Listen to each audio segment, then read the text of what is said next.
Vince's corner is down at the rail, and the distant early trailer is Glendale.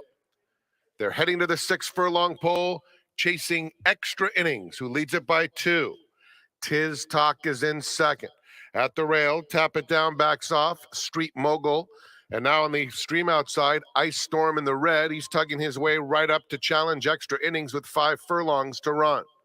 So it's Extra Innings just in front. Ice Storm on the outside, and the heavy favorite, Tiz Talk, keeps pace with the top pair and is right in between them. In fact, Tiz Talk takes the lead as they pass the half-mile pole. Then Tap It Down, Street Mogul right together. A gap of 3 to Anticipated inside Glendale, and 3 more to Vince's corner. It's Tiz Talk and Ice Storm who go on with it. Extra Innings, a softened up third. Then it's Street Mogul in fourth. A gap of 3 back to Glendale fifth. They're a quarter of a mile from home. And it's Tiz Talk in front. Ice Storm trying his best. Another 5 back to Street Mogul in third. Coming to the 8th pole. And Tiz Talk gets his cue and waves clear. In front by 4. And Tiz Talk is far too strong. He is going to clobber this group. Tiz Talk and Luis Contreras opening up with authority, putting it together for a 4.5 length win. Ice Storm second, Street Mogul. Then it was Glendale in fourth, and Extra Innings held on to complete the super high 5.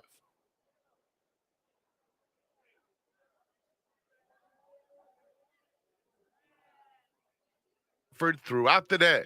It's the best deal in town. First post Monday, 12:30.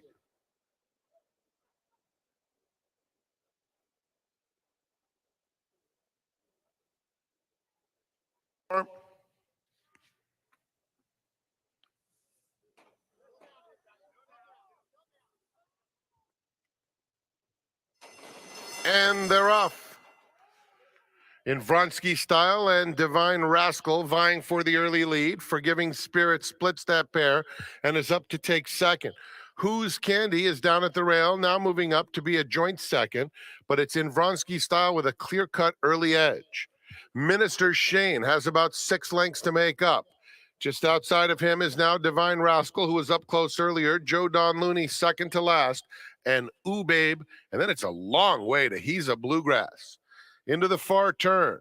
In Vronsky Style, the leader. Forgiving Spirit, 2 back second. Who's Candy shoved along in third. At the rail, Ooh Babe is fourth, 5 lengths off the lead and inching up. Another 2 back to Minister Shane, followed by Joe Don Looney and Divine Rascal. They turn for home. In Vronsky Style, still the one to catch, has been doing it well throughout. Forgiving Spirit chasing with determination and closing the gap now. 4 back to Ooh Babe third, and Forgiving Spirit roused to the lead past the 16th pole. In Vronsky Style, battling back. In Vronsky Style or Forgiving Spirit. Here's the line. Forgiving Spirit in a hard-fought decision. In Vronsky Style didn't want to let him win. Then it was Ooh Babe third, followed by Joe Don Looney and Minister Shane.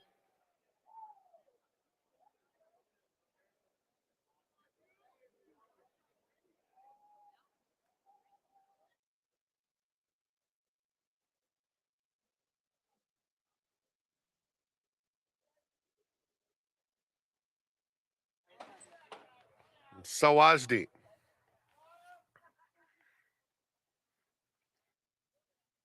They're in the gate. And they're off. Very even start. Ring General is out alertly. Sawasti on the far outside has speed. Here's Conk Daddy coming through to challenge for the front, and Conk Daddy is naturally quicker than the other 2. Single Me Out in the green colors fourth, 3 lengths off the lead, followed by Santa Cruiser outside Joker Boy.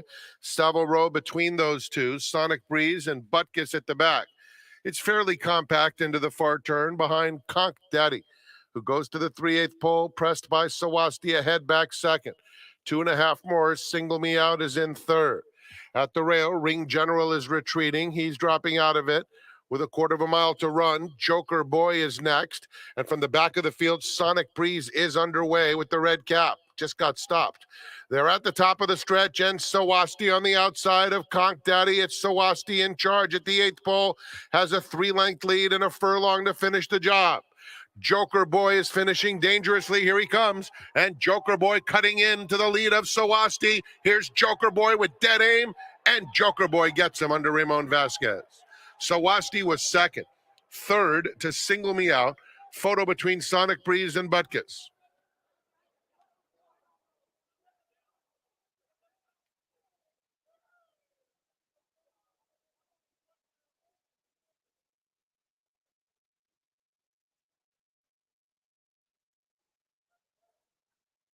Bluegrass Rider. Swiss Gold a little anxious, calms down. All set. And they're off. Slight bobble for Russell's Hustle. Slow start for Swiss Gold. Quick one for Ziwa Tanejo, who goes right to the front. Storm the Night moves into second, and Zio Joe down at the rail. Then Russell's Hustle between horses. Bluegrass Rider on the outside. It's two more to Moontime, who races on the outside of Clooney. Clooney now in front of that rival. The two trailers are Reign Over Me, and Swiss Gold is already more than 10 off the front-running Ziwa Tanejo, who leads the way and opens up 3 as they swing on to the backstretch. Storm the Night, a joint second on the outside of Zio Joe. That pair followed by Bluegrass Rider in 4th. Then Russell's Hustle in between horses. Clooney at the rail in some traffic at this stage, steadying just a touch with nowhere to go. About 4.5 off the lead with less than a half mile to travel. Then comes Reign Over Me. Another 2 back to Moontime and Swiss Gold. Ziwa Tanejo in control around the far turn. Has been there every step of the way and leads by a length and a half. Storm the Night trying to move in from second. Then Bluegrass Rider. Zio Joe's had a good enough trip. If he has the run, he's 4th and 2.5 off the lead. They're followed by Russell's Hustle. Reign Over Me is next. Clooney in the green at the rail. They're at the top of the stretch. And Storm the Night is up to take the lead. Ziwa Tanejo fights on. Russell's Hustle running a good race. But here's Zio Joe now coming out for a final try at the top pair. Ziwa Tanejo, tough as nails, has to hold off Zio Joe, who's surging to victory.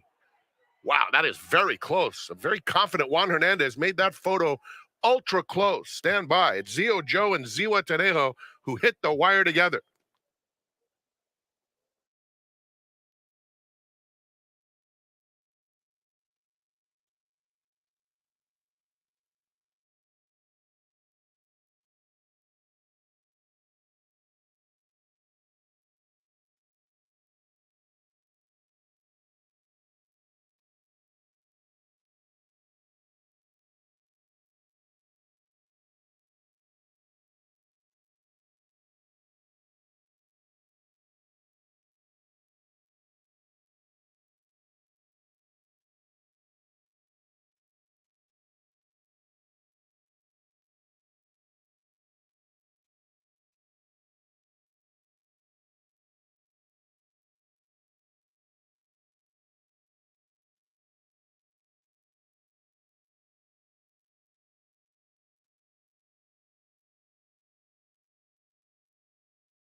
I'm going to test your memory to see how sharp it is. Think back to opening day. You remember that, right? The day after Christmas, December 26th.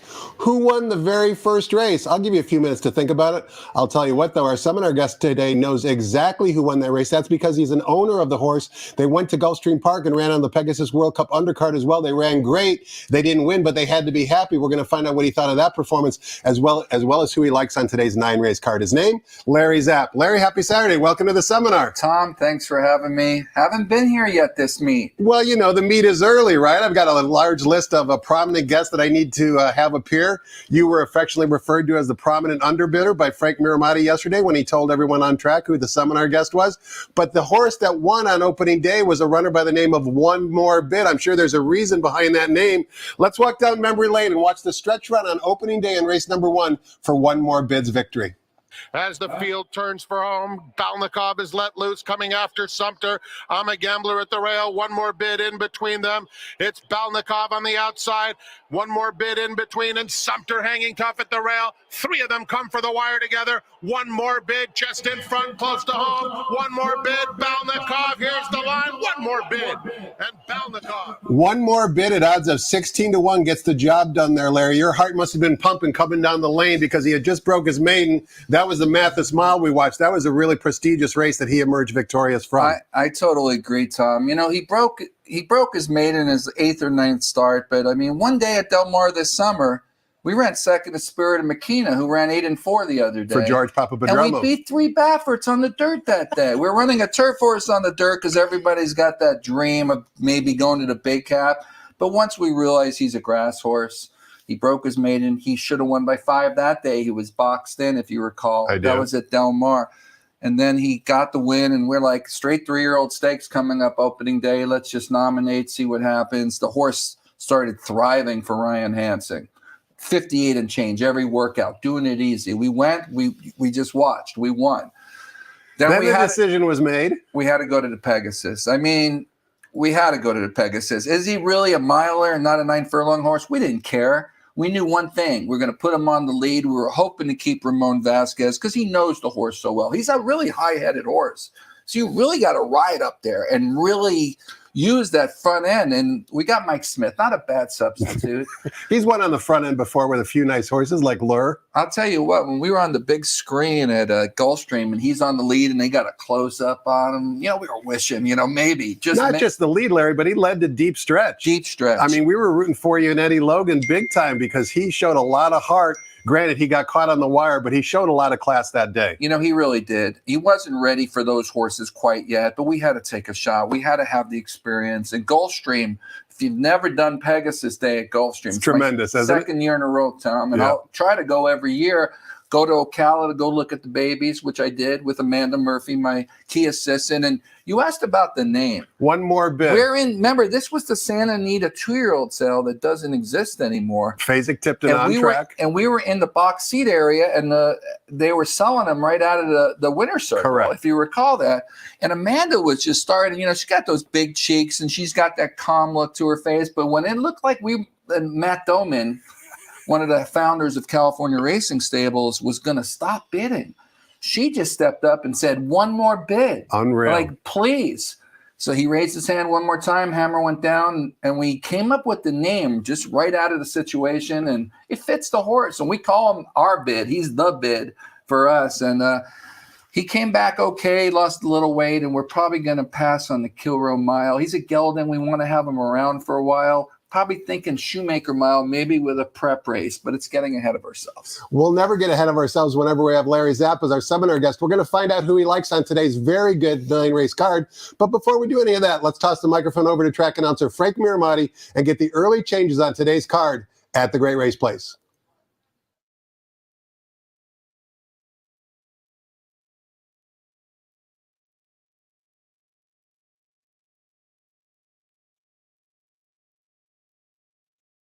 Good morning, ladies and gentlemen, and welcome to Santa Anita Park. The track is fast, the turf is firm, the rail on the turf at 20 feet. Here are the early changes. No changes in the first.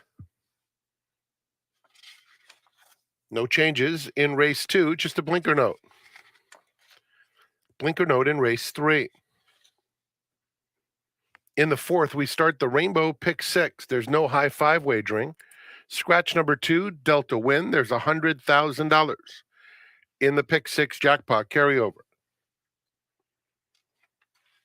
In the 5th, started the late Pick 5. No changes. 6th race begins the late Pick 4. Just a blinker note. No changes in race 7. The 8th begins the golden hour Pick 4, scratch number 4, Shared Future. And the 9th is the Wishing Well Stakes, no high five wagering, scratch 3, Founder's Day, scratch 5, Eddie's New Dream, and scratch 9, Aqua Seaform Shane. 3, 5, and 9 are out with no high five wagering in the Wishing Well. Enjoy your day at Santa Anita Park. Let's go back now to Quigley's Corner and his special guest, Larry Zapp.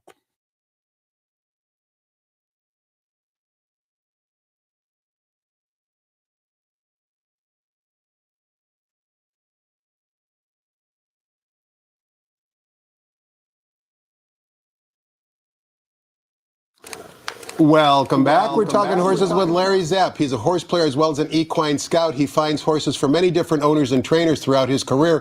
Currently, he works for California Racing Partners. They're what would you call it? It's kind of like a little red feather on a smaller scale, Larry? Would that be fair? We're trying to be Eclipse thoroughbreds, Sure. Little red feather. There's very little markup on our horses. We're just trying to stay in business and trying to build something. And we've actually got horses coast to coast.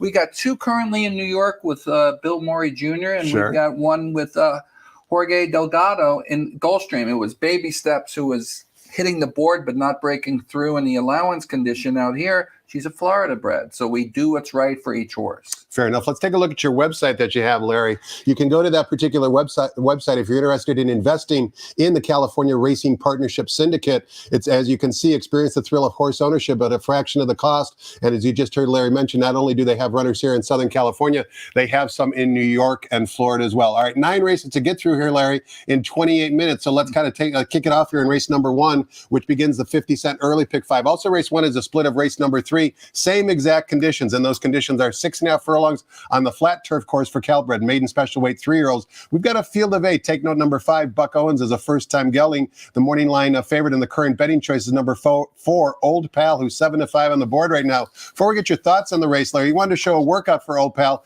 This was on January 29th. It was a 4-furlong team gate drill. So let's take a look at the workout for Old Pal on January 29th. Old Pal kind of broke slow here on the outside, Larry. You can see the exercise rider niggling him to keep up with his workmate. Why'd you want to show this particular workout? Well, because I know he's the horse with the most talent in the race, but it was a little concerning that he broke slow. So I stopped by and saw Andy Harrington, who's been on your show too many times to mention, noted clocker. And I said, how did he break the next time from the gate? You know what he told me, Tom? Slow again. So I'm a little concerned at 7-5. I'm picking him. He's the most talented horse in the race. We're probably the 3rd underbidder. We went to about $100,000 on him at the yearling sale. He brought a lot of money for a Calbred, $160. But as you can see here, he's just cruising in his gate work, and I guess he did it in his following gate work. Look at him. He's just full of run there, but sometimes you have to concern yourself in positioning, especially in a turf sprint. I think he's just too talented for this field. At least that's what I'm hoping. The 6.5 should be perfect for him. I had to make him my top selection because I just believe, we had Vince Gregory on the radio show today, Felix Traverna's radio show, and he said, Racing Sports Radio, heard worldwide. You said, and Vince is 90 years old now. Incredible. He was a guest as well just a week or 2 ago. He talked about going to, we lost Burt Bacharach, and he talked about going to the studio and being introduced to the Carpenters. Nobody had heard of them yet. This was 1970. Tom. Isn't the racetrack a beautiful place? I think it's the most beautiful place. The homogenation of people. It's just, it's from fascinating. all walks of life. All walks of life. It's fascinating. And the characters, forget about it. Speaking of characters, we see you've got owner Nick Alexander and trainer Steve Miotti's horse, 2nd, Buck Owens, who I mentioned was the first-time gelding. What do you like about Buck Owens? Well, he got gelded. And that's always going to be helpful for a young horse, for a 3-year-old male. Come on. And he's getting better. His last race, when you watch it, he had more run than was given to him by Rispoli. I think Rispoli knows what he has. He's gelded, and I think he's got the best experience in the race. He's proven at the trip. I think the 6.5 helps him. Not much value here, but I just went 4-5 here because I think they're the right two horses. And if you didn't notice, Tom, they're both sons of the great California stallion Grayson, who's been around a long time now, but I think he's at the top of the Calbrids these days. Grayson's a busy boy from a stallion standpoint. He also sires number 2, Topper's Wager, who's 15-1 on John White's morning line. You mentioned old pal. He's a sibling to Fariano. You'll remember Brian Corner put Fariano on the turf for the very first time after trying dirt. All he did was win his turf debut. Race number 2 begins the 50-cent early pick 4. We're going 1 mile on the main track. We've got a field of 5, and the aforementioned Bob Baffer trains the morning line favorite. Number 5, American Refugee, 4-5 on John White's morning line, improving by her speed figure pattern, half to opportunity and executive privilege. Is it as easy as that? You know, it's supposed to be, Tom, but let's be real. You're in the paddock every chance you get when you're not on the desk, when you're not running the Eddie Logan room. You're in the paddock. I wear a lot of hats around here. You do wear a lot of hats. Let's face it. If on paper horse shows up, he wins. Nobody can touch him.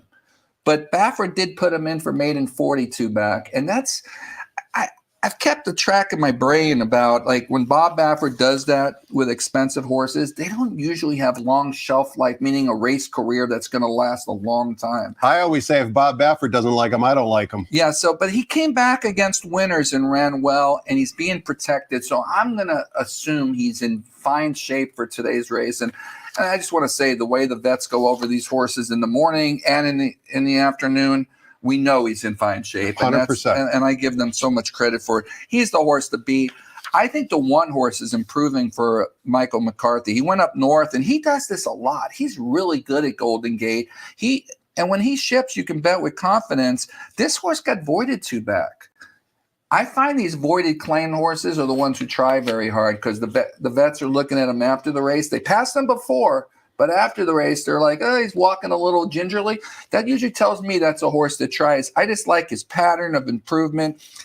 Again, not a great gambling race, but it's 5-1 for me in race 2. And it's not a precise analogy, but I'll use it in some different situations, which I think you'll agree with, Larry. It's like LeBron James sitting in a bucket of ice after the game.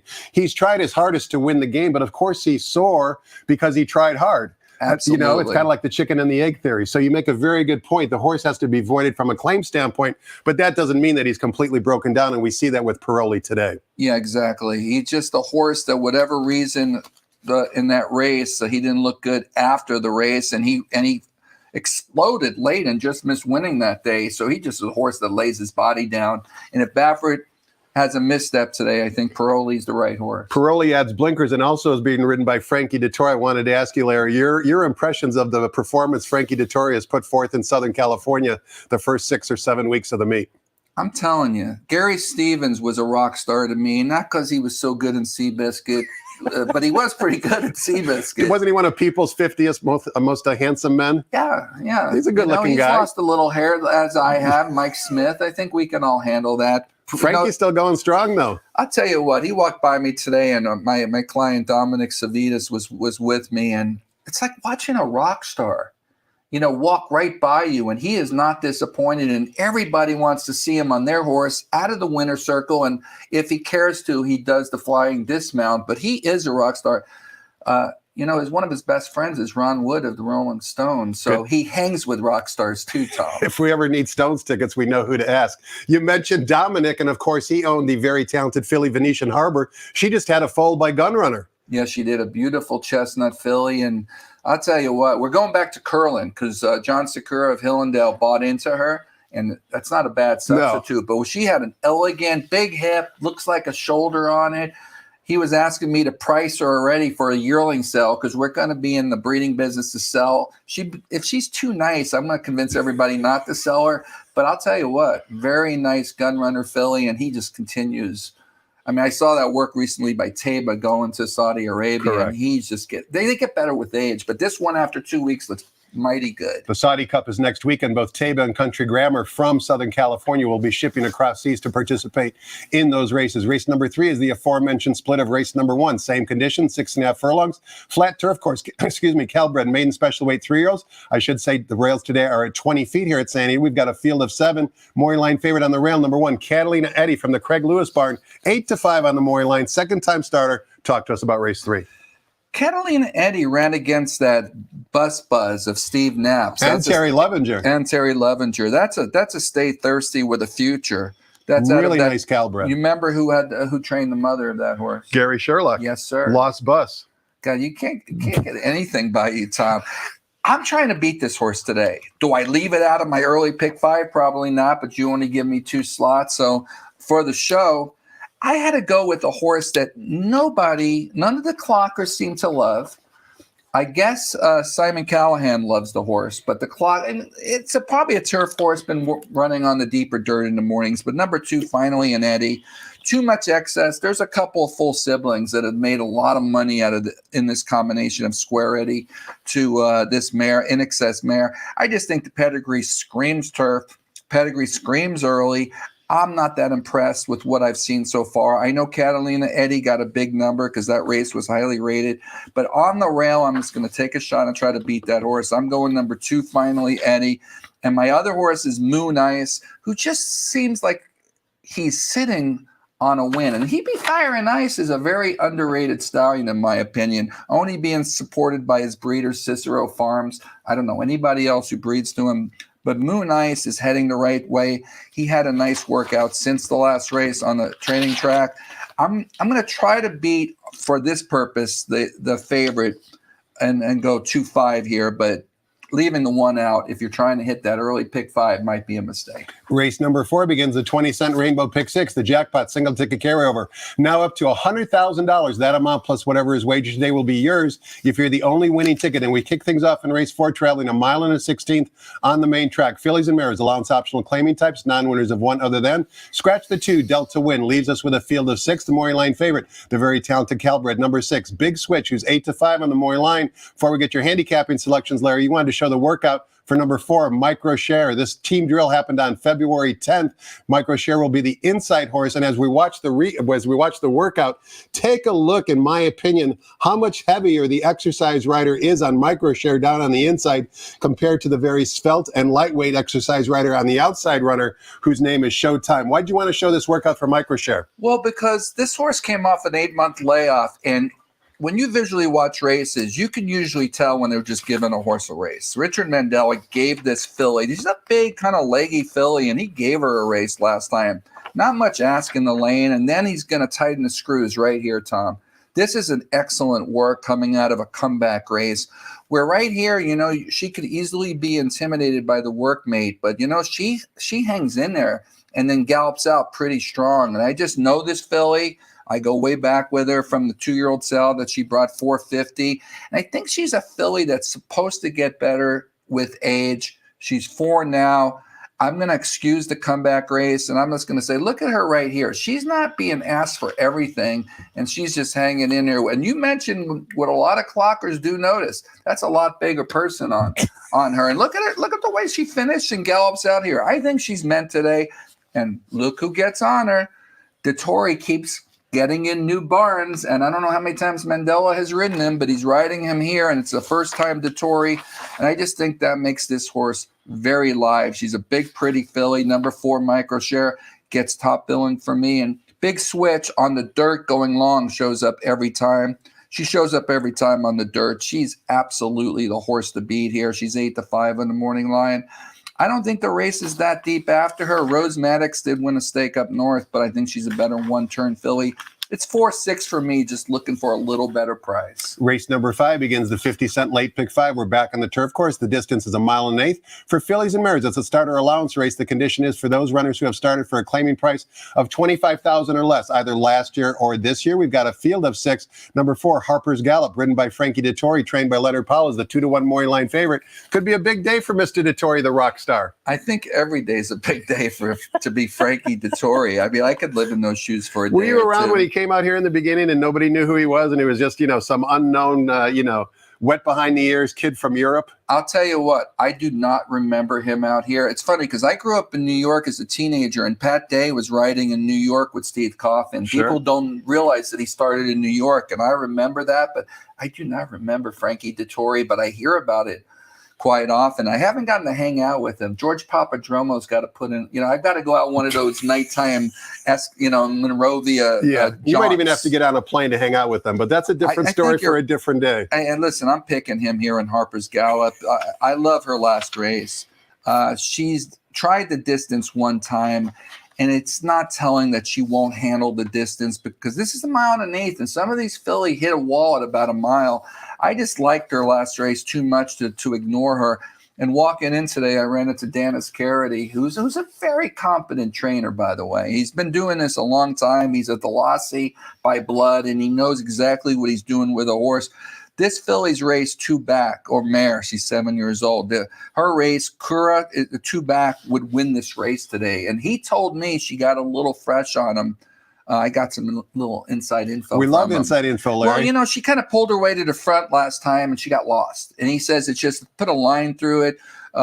Curatolo, who's riding very good. Had a win yesterday for Ron Ellis. And he said some very nice things about the young man. It's tough to be a guy in that situation with this jockey colony getting live mounts on a regular basis. Let's be real about that. But this filly's won 2 races at a 1.1 miles. I'm a guy who likes proven distance horses and that's what she's doing. She likes 9 furlongs, 4-5 for me. After that, you can go a couple different ways, but let's just keep it simple. 4-5 and race 5. Before we take a look at race number 6, Larry, a question for you that's not rehearsed, so I'm going to put you on the spot. Everybody's trying to find the next great stallion. They look at freshman stallions and they say, who's going to be maybe the next, into mischief? Is there a stallion that you're really looking forward to seeing the babies that maybe you either saw a runner that you think might be able to throw, a body type that you're interested in bidding on? Oh, we're talking about one we might not have seen the babies yet? Yes, correct. Freshman sires. You know who the 3-year-old of the year was? Was it last year? Brad Cox trained him. Essential Quality. Okay. I think he's going to throw some beautiful horses. You remember who won the Knicks Go? I'm a Knicks fan. Okay. And they're playing very good, by the way. Brunson's doing very well. I think Knicks Go is going to throw athletes. People scoff at his pedigrees by Painter, but Painter is one of my favorite hard-knocking sires. I think those 2 horses, and we're living in a world that you got to pay attention. I bred another mare, Twisted Kitty, not this time last year, 45,000. This year he's 135. That's what I'm trying to get at. So you need to find him early. You start ahead and look at Good Magic. He was 25. This year, 50. He'll be 6 figures next year. Good Magic, still pay attention because they run on every surface.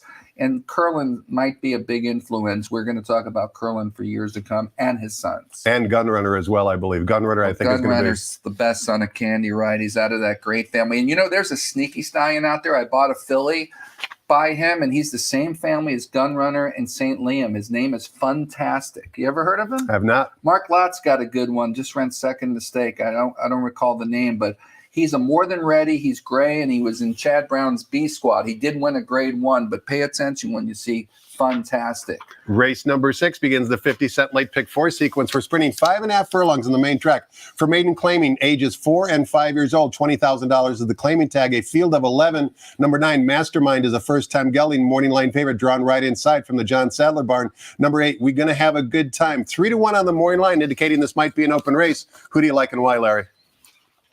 Can I get an all ball here? Toby Terrell went on the radio today and gave out Honeymoon Suite as like his best bet. Okay, he thinks Mullen, he's on fire. Yes, he is. And this horse has a ton of speed, so that was his best bet. Then Felix Traverna came on the show and gave out my horse. And Mike, the trainer that we use on a lot of horses right now, George Papadromo, Hydro Frost, told me he's going to try to take him as far as he can take it, and he's got the Tory. Look who's riding. So I'm going with 5 Hydro Frost. I liked its turf race. I'm not convinced this horse wants dirt, but I'm not convinced about a whole lot in this race. The 8, We're going to have a good time, is the horse to beat. So I went 5-8. I got told by Andy Harrington, the other clocker of note, that Serin's got the best horse in the race, but he's chased this horse before, and that's the 7th 10th Street Don. Hey, whatever you all want to do out there, I'm only giving 2 horses, so I'm going 5-8. But I'm going to tell you right now, if there's an all-ball race today, it's this race, Tom. What makes this race so difficult is a number of droppers in the race dropping down in class, many of them who you mentioned. Also, I can tell you, number 8, We're Going to Have a Good Time was well clear. What you see in the racing form of the third place runner, what you don't see is that he didn't change leads that particular day. And the winner of that race was a maiden 40 dropper, indicating that maiden 20 might be better than an average maiden 20. Let's turn the page, Larry. Take a look at race number 7. We're going 1 mile on the turf course for maiden claiming 3-year-old fillies in for a $62,500 tag. We've got a field of 8. Frankie Dettori, of course, rides the favorite, number 4, Mount Mary, 2-1 on the morning line. But we want to take a look at a workout for number 1, Fayette Fox from the Doug O'Neill barn, second-time starter. This work was a team drill on the training track back on February 11th. Fayette Fox, as we show the workout, will be on the outside. What did you see in this particular workout with Fayette Fox on the outside, Larry? Well, I'll tell you what. It started with the race for me because I watched a lot of replays, and AG Bullet won the race that day and came back to win the stake last Sunday.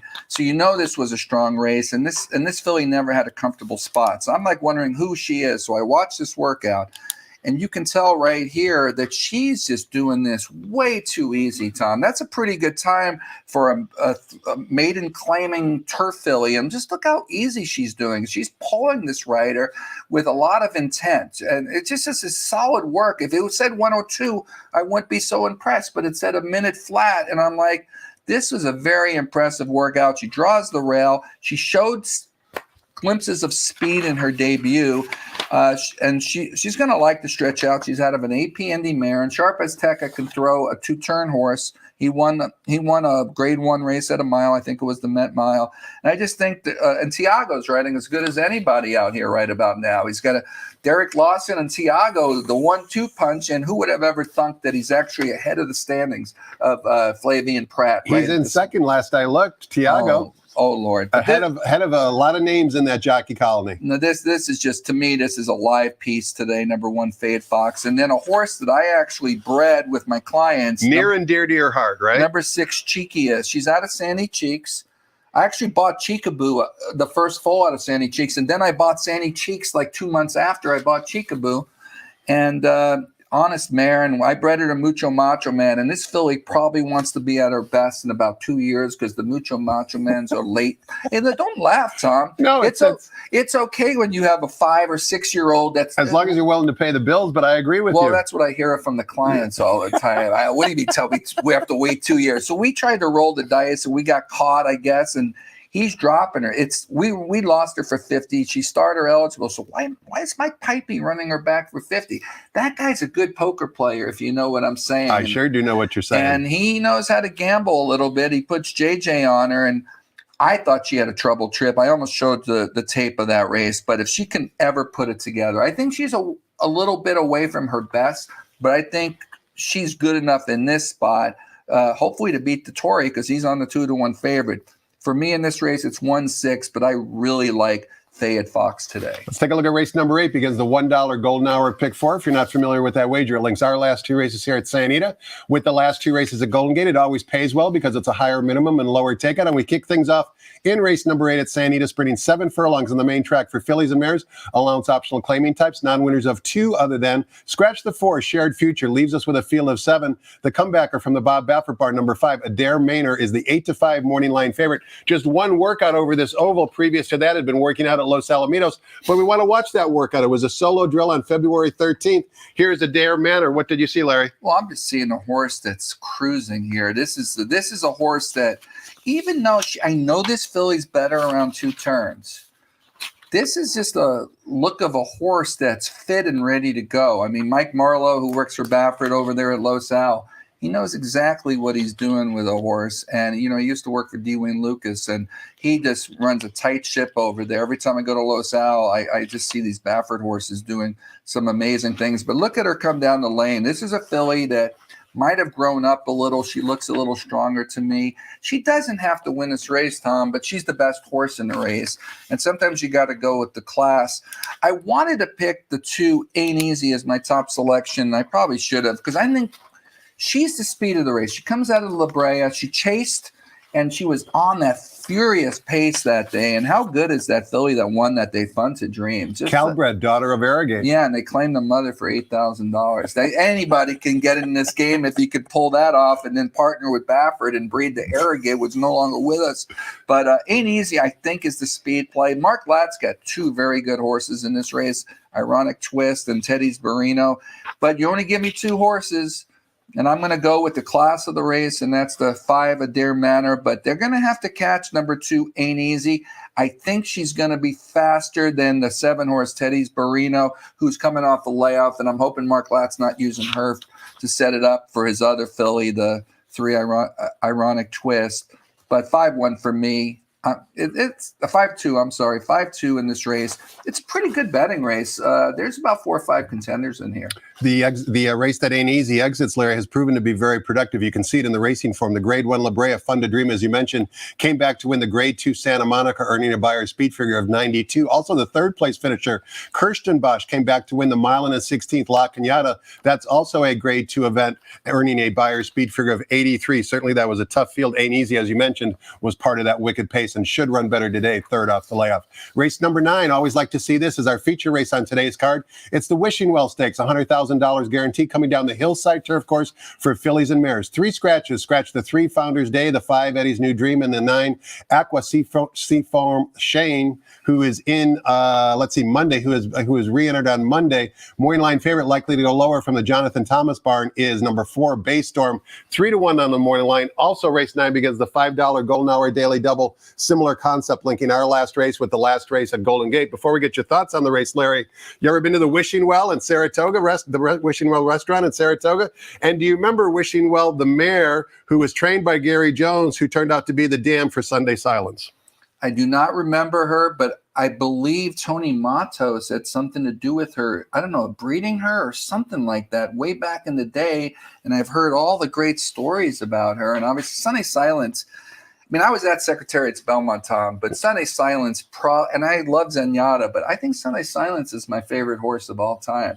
There was just something about him that just caught my eye when he made his debut out here, and getting to talk to Charlie Whittingham a few times. Sort of subject for New York racing fans, right? With Easy Go or Sunday Silence. Well, I was already a transplanted Californian because I moved here in '84, and Sunday Silence, my boy, and I respected Easy Goer. Do you remember who beat Easy Goer in the Breeders' Cup Juvenile, Tom? I don't. Jim Healy. Is it true? Eugene Klein and D. Wayne Lucas. Yes, sir. Got an easy lead on him, and pace does make race in that kind of scenario. But the Wishing Well, I've been there. And I great place, right? It's a great place. Saratoga's a great place. Yep. It's a throwback place, and everybody talks horse racing. You go to that expensive sale in August, or is that a little bit too far out of your budget? It's been out of my budget, but That's where they found Flightline. Yes, they did.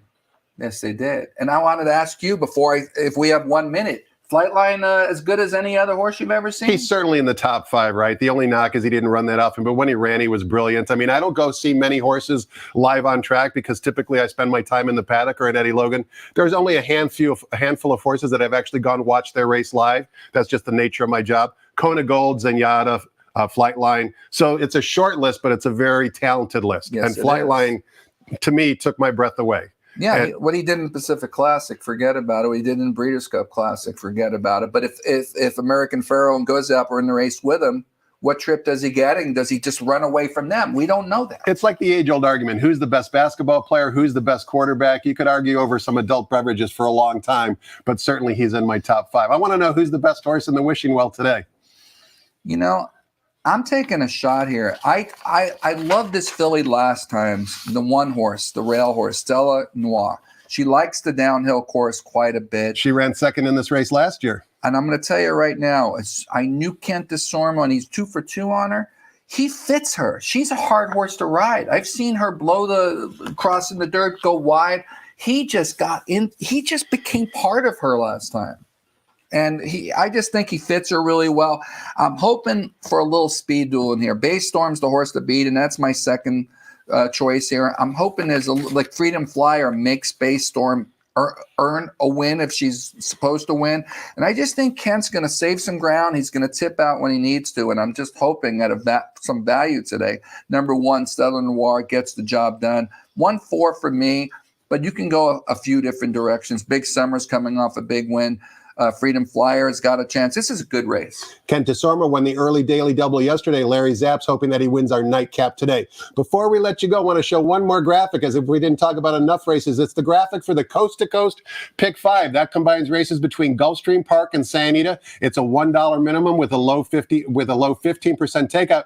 You can see that sequence of 5 races basically takes 1 hour to complete, and the first leg is our third race beginning at 1:29 Pacific time, roughly an hour and a half from now. Larry, I want to thank you so much for your time and insight today. Always good. You do great work, not only as a handicapper, but as an equine scout. Continued success at all the sales you attend. Thank you, Tom. Thanks to all of you for watching as well. Hope you learned a few things. Hope you found some winners. Next voice you hear will be track announcer Frank Miramati updating us with any program changes. Have fun, everybody, and good luck.